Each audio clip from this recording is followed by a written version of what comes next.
Hi, I'm Nicole Glenn, the co host of the LLC podcast, and it's an honor to introduce inspiring women who are making a real difference in logistics and supply chain. With the LLC podcast, you'll hear inspirational stories, both professional and personal challenges our guest overcame, how their backgrounds helped shape who they are today, and how they empower others, give back to their communities, and often the world. Today, joining me is Mindy Brown. Mindy, I'm so glad that you are here. But I want to give a little brief bio on Mindy. She is an advocate for women, diversity, and inclusion in the transportation industry.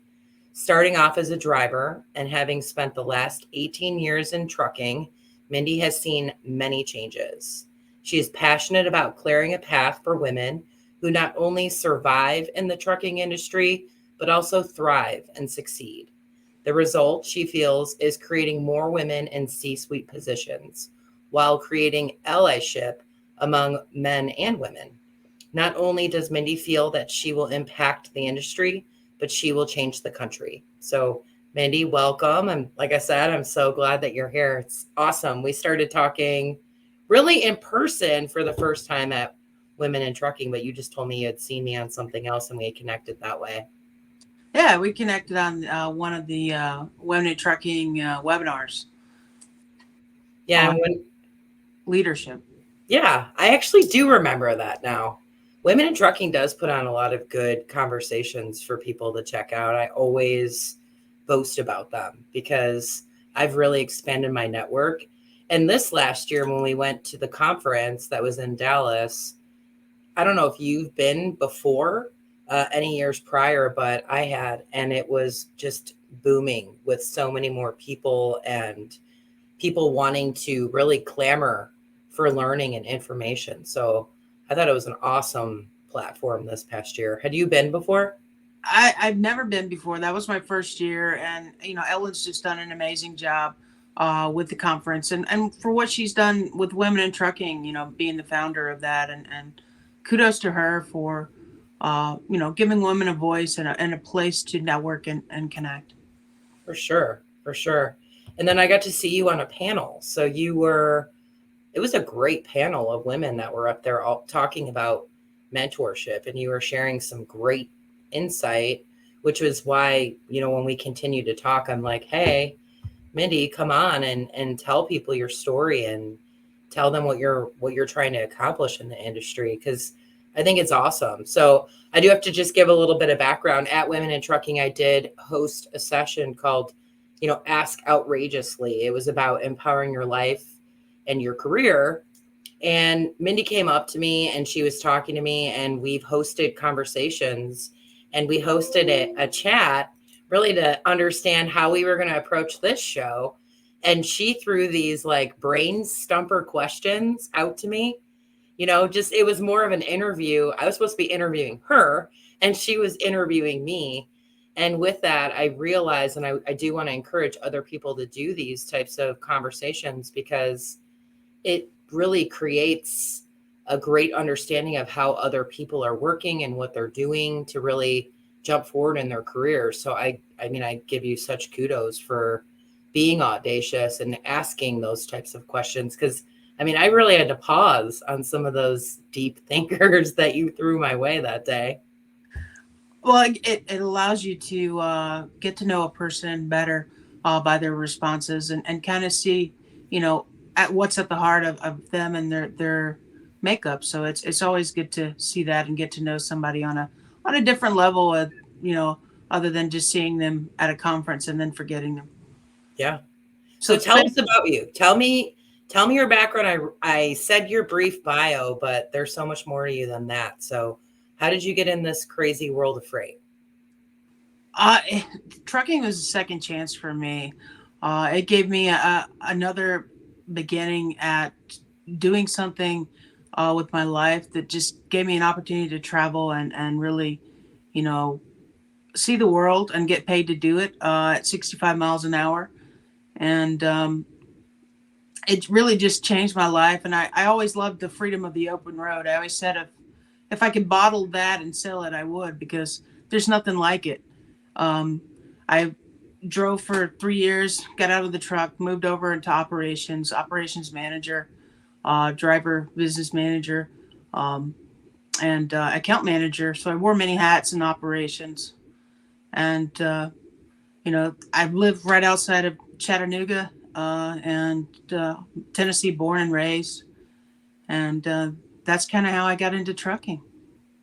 So when you were actually out of the truck and in more of the operational side of things, did you have a lot of women that were in the fleet that you were managing, or were you still really a minority in your space at that time? I would say I had another woman that I worked with. As far as having drivers that I managed, I didn't have many women drivers. I didn't really see that many women drivers out there. There were a few, but I wouldn't say there was a lot on my fleet. And then in the office, we had one other female in the office at the time. Okay. I wasn't sure because I know some companies just still carry that whopping zero, for a long time, even when I was in, well, I mean, it's been evolving, but a while ago, it was like I was always one of two females or the only female that worked in the space. So I always love, and I ask that question because I'm hoping someday someone will wow me and be like, yeah, we had 10. I'd be like, yes, that is awesome. Because I'm hoping that we just, by doing things like this, we're going to inspire more and more women to either jump in a truck, work on a line that's manufacturing trucks, work in logistics or supply chain in some form or fashion. So hopefully I'll keep you posted, Mindy, as I finally come across that answer. I'll have to tell you, but we're going to just jump right in. I had some great questions to turn the role today from you doing your impromptu interview on me back to you. So I did want to ask you, do you believe that women and men have equal opportunity in this day and age to contribute in their workplace? I don't think that we have the opportunity. I'd like to change that. I would, I think it's important for diversity, inclusion, and belonging to come into play in an organization in order to create that environment where associates, men and women, can both thrive and succeed. Uh, but it starts at the top and goes down. They have to see diversity in executive leadership before it can trickle down into the organization. And that gives an open environment for everybody to create their own path and kind of, drive their future. Because the opportunities are endless in the transportation industry. And there's so much success that women and men can have together and create that impact by helping one another and giving each other a seat at the table. I saw a quote that said, if you're not getting a seat at the table, bring a folding chair. So maybe the women need to take a folding chair at the seat of the table. Yeah, I mean, I'm starting to see and hear of it more and more often, but what are some tips that you think, would make that possible? So say I'm in that spot and I want to bring that folding chair. What would you think would be a best practice for a woman to take in today's day and age? That's in a leadership position. Yeah, to actually hopefully unfold that chair, sit at that table. Bring others with you. Invest in other people. Pour out to those. I've said this before, and success is not a I did this. It's a team effort, and it takes a lot of people. So I would say just bring others with you and pour into them, help them realize their blind spots to grow them and make them better. Um, don't ruin them with praise, but rather build them up with constructive criticism. Sure. That's one of the things that I often tell people. And in my spot, I say, I'm delivering a message, which sometimes is hard to hear, right? With that constructive criticism. Right. But what I explain to them often is it's something that they take with them, even if they decided not to come back through these doors. Right. And it's something that if they did investigate. You said something wonderful there, their blind spots on how to really lift themselves in their career. That's something that no one can ever take away from you. You've learned something, you're applying something. So I think we have to remember that even when we're thinking about positions, and what do you get out of that position? And I always just love to just remind people that, because that experience, that education, that understanding that you didn't get prior to walking in those doors, alongside of being vulnerable to touch that, the changes for the constructive criticism is a sweet spot, Right. on how you can make that impact going forward. So, Right. yeah, yeah. So, out of all of the years that you have been meeting people, which, I mean, I don't know how many you've been in the industry. I think you said a number. How many years have you been in the industry? 18 years. Dang, you're close to me too. Who have you come across that's inspired you the most, and why is that? Well, first off, I'd say my faith has inspired me in the industry because uh, God controls every aspect of our lives. And, I would say a lady that I worked with, Donna Collins, she was amazing, such a leader worth following. And she taught me so much about the industry, and she'd been in the industry for years. And it was one of those people that it was an unofficial mentor for me, and that she just led by example. And you gravitated towards her, and she coached and mentored you without ever really verbally directing it towards you. She was just an amazing person. And she taught me so much about, you can't control the weather, but you can control how you respond. And most importantly, she told me you have to have as you said in your webinar, you got to have a thick skin in this industry. And I think sometimes for women that's a little difficult, but that's something that I learned about her, and I saw her challenges and things that she went through, and she was just such an example. And another person I would say would be Judy Hoberman. She's just an amazing person, an executive leadership coach. She's helped women in so many ways, and just how she is and how she carries herself, and truly being a person that doesn't judge others, and she just truly accepts people where they are in their walk in life, and she doesn't judge where they're not, and she just wants to help people and grow others, and she's just been an inspiration to me, and she is an inspiration to me every day. When we put this podcast out, I'm going to love for you, if possible, if you're connected or if they're on LinkedIn, to just tag those individuals, because I feel like there are so many people out there, right? But really walking the walk that they're speaking it's truly hard to find. So I would love for you to tag them in so other people can potentially follow them, connect with them, because that's so important that we have these pillars in this community, especially a female community within logistics, that have made such an impact. So you said executive coach. So is that something that you took on and had an executive coach in your life, or was it somebody that you just connected with? It's Judy that I connected with. I met her last year. She did a summit for women, and I connected with her then. And I've been following her since May of last year. Mm-hmm. And she's had meetings on Clubhouse, and just a newsletter she sends out. She always gives these tidbits of information and leadership, and that's why I call it unofficial mentoring, because you can grow without it, officially asking someone, "Hey, can you mentor me?" You can learn. You can learn from books. You can learn from YouTube videos. Uh, any outlet that you can seek knowledge, you can learn and grow. That's totally true. I used to joke around and say John C. Maxwell was my unofficial, I'd call him my boyfriend. I'm like, I'm listening to my boyfriend today, because he would give me so much insight as just an author or speaker, that he would make me feel so small sometimes of things. Because here I am. I'm like, okay, I'm doing this. I feel really confident. I feel really good. And then he would paint a picture of leadership and that servant leadership and how to approach that.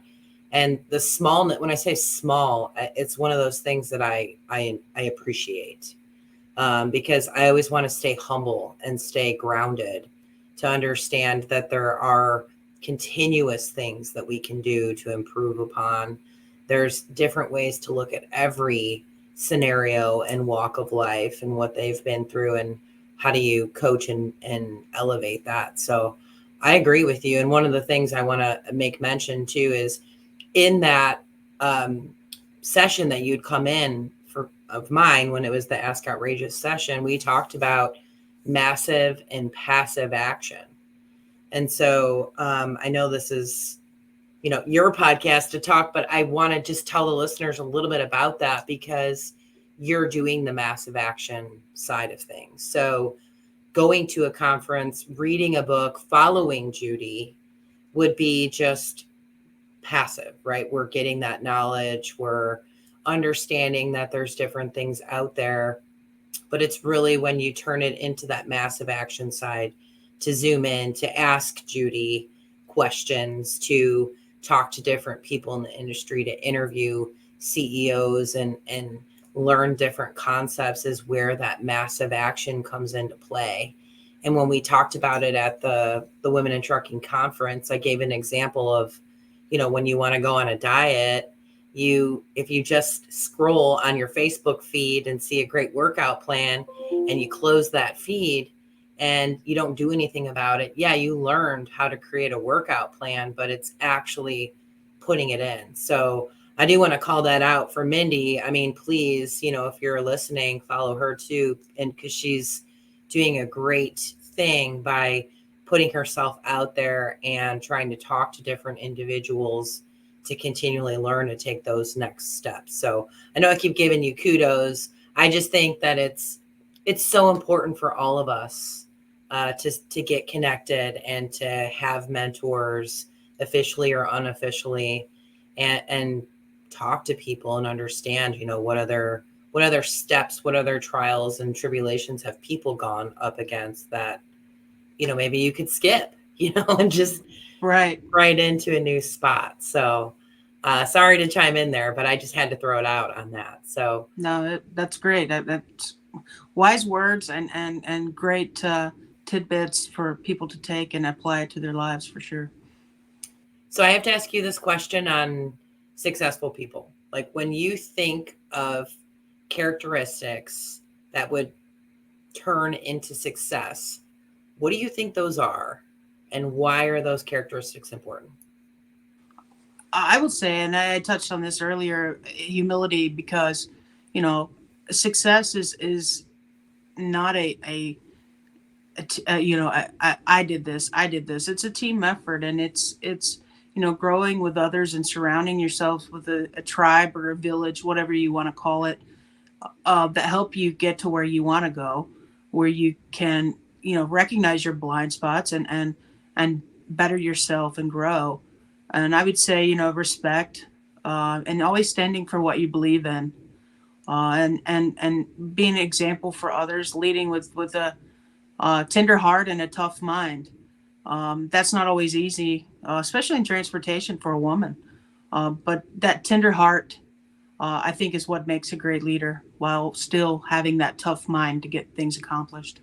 I couldn't agree more with that. I mean, I think we all have to have empathy for other people and understanding on where they're coming from. And like you said too, like then still moving that through and getting things to actually happen. It's a challenge for people to be able to balance both of those traits. It So is. I agree with you on that. Yeah, for sure.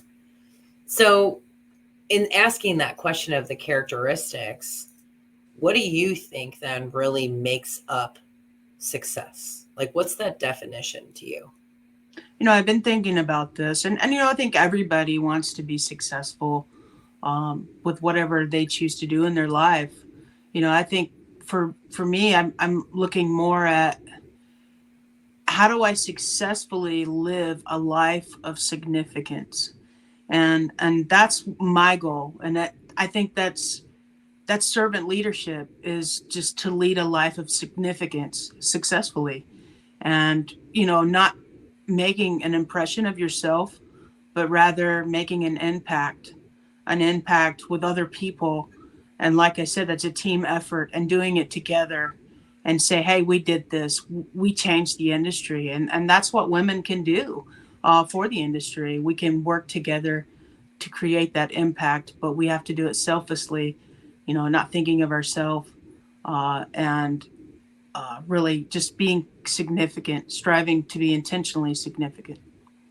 I mean, I agree with you there for sure.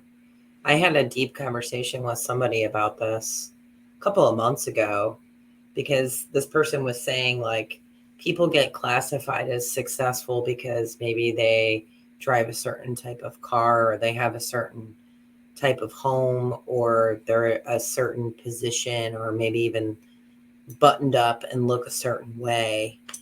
And I had never stopped to really think about that word success, like the true definition.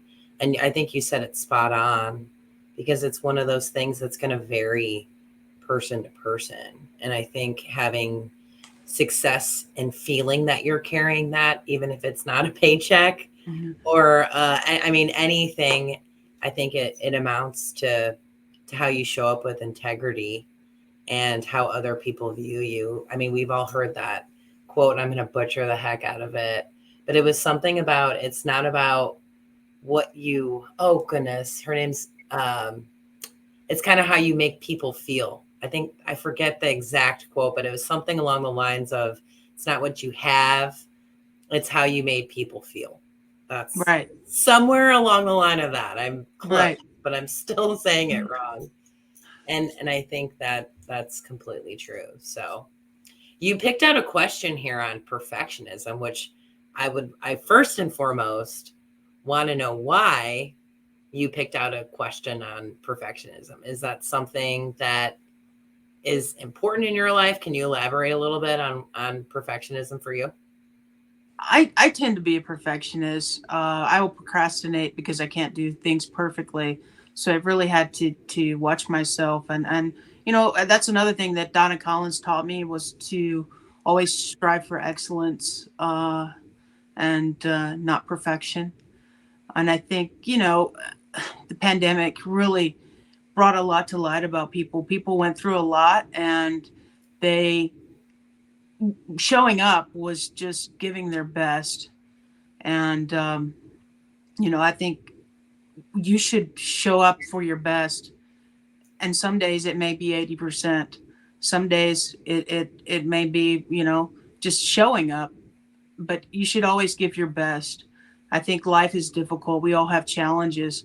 And as you said, being that empathetic leader and really understanding people and meeting them where they are, it shows a great sign of leadership. And I think we should always give our best. And uh, if that's 80% one day, if that's just getting it finished and doing our best at what we can do, that's good enough. But always do your best. I agree with you on that. I think a lot of people can get stumped with that, and that was the question is, do you agree that finished is better than perfect? I mean, you did answer that, but in your mind, you said that that's something that you struggled with. How have you really overcome that? I know you said Donna had given some insight, but have you done anything that maybe you're in the middle of something and you pull yourself back? Has there been anything that you've noticed that you can maybe apply that opens up your mind to just getting it finished and as best as you can? Yeah, I think letting go of that negative thinking, we all have that recorder in our minds with negative thinking. I think really just letting that go and getting things done, even if it means rolling up your sleeves and just doing it. And give your best. If it's 80%, if it's just getting it done, that's you giving your best. And I think we should do that every day. Yeah, no, I agree with you. So I have a couple of questions too, because I've noticed you really putting yourself out there. You're, on LinkedIn, and you're connecting with people, you're commenting, you're sharing some posts that have meaning.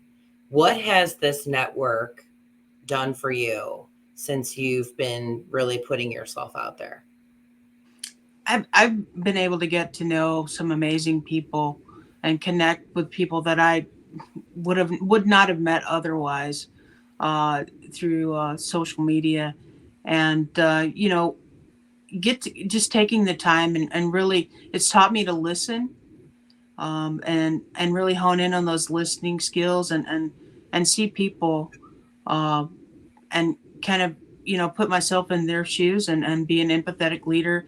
And I've been able to meet some great people that I know in this industry are going to do some amazing things, and I can't wait to see what the future holds for them.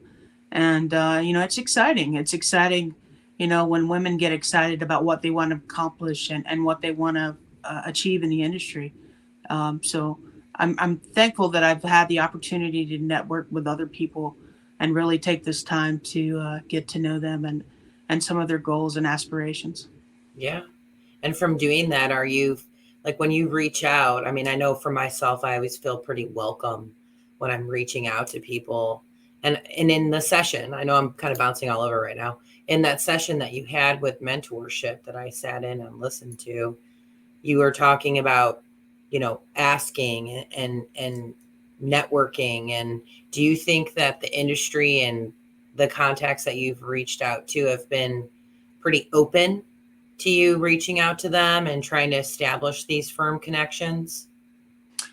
Some of them have, some of them haven't. I think it depends on the person. It depends on, they have a lot going on in their lives. Maybe, I don't understand what's going on with them, and I can't take things personally. Whether they are able to connect or they're not. I can reach out and offer that. But other people have been really great and want to connect and circle back again. I met with Sharon again today, and she's just amazing.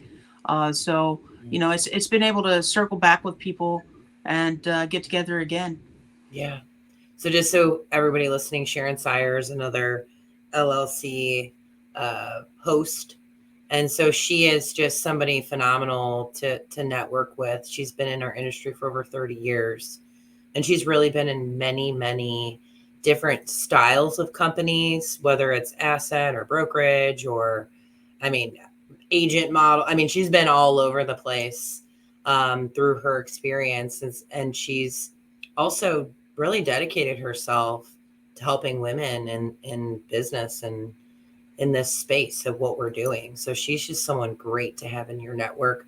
Her and I this week are actually going to go to UNT, which is a college in Texas, and teach these college students about logistics and just giving that basic overview. But Sharon puts in the work to align these things so that way she's continually inviting people into our space. So I know she had made mention to me, Mindy, that she thoroughly enjoyed chatting with you last time. So I'm glad that you're lifting that up because she's just a great person.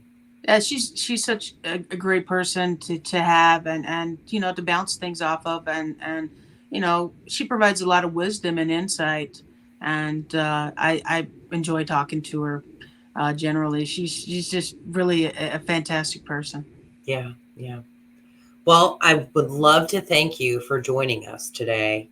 And again, the whole concept I want our audience to think about and listening to this with you is, that ability to put yourself out there, ask and network and grow and focus on the leadership side of things and the massive action. I think so highly of you. So I can't wait to hear and see what continually happens to you in your work life as well. So how will people be able to get in contact with you? What's the best way if they want to reach out? You can connect with me on LinkedIn, Mindy Brown, or Mindy-Brown, and reach out. My email's on my LinkedIn as well, so you can email me. I want to thank you, Nicole, for having me today, for having LLC and having a place where women can connect and grow, and have support. It's an amazing organization that you have, and thank you for having it and having me here. I wanted to end with a quote. It says, "When you get into a tight place and everything goes against you, never give up then. for that is just the place and the time that the tide will turn. Harriet Beecher Stowe. That's awesome. That's awesome. Thank you for sharing that. So, again, thank you all for tuning in and listening to myself and Mindy today, and reach out to her and get connected. So, thank you for listening, everybody. Thank you.